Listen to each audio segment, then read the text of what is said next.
Пляжда арак ичкен алкаштарга эскертүүм. Бүгүн арак ичкендер көп жашайт, арак ичкендер узакка барат, арактын негизинде авария болуп тирүү калыптыр деп ар кандай себептерди издейт да. Бир алкаш китеп окудум дейт. Неге, кандай китеп экен, зор китеп экен, арак тууралуу китеп окудум дейт да. Мындан кийин эч качан мындай кылбайм дейт. Не кылбайсың десе, китеп окубайм дейт экен да. Арактын өтө зыяндарын көп жазылыптыр деп айтыптыр.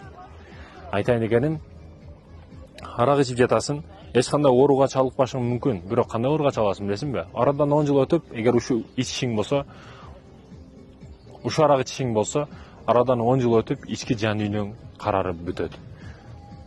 Бул нерсеге көнүп каласың. Руханий, ички жан дүйнө, көңүл оорусу, ички сезимдер бүт бардыгы өлүп бүтөт. Өзүңө кошуп бала чагаңдын семьясын көз жаштарындагы жерге көмүп бүтөсүң. Паланча алкаштын баласы деген атка конушуга себепчи болосуң. Сен атың атабайт, баягы алкаш барго ошону кошунасы деп атап калат.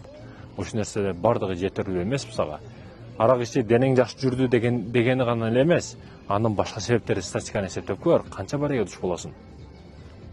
Ошондой экен, арагыңды ташташың керек. Мындан кийинки жыйынтыкты ойло, мындан кийинки жыйынтык өтө жаман болот.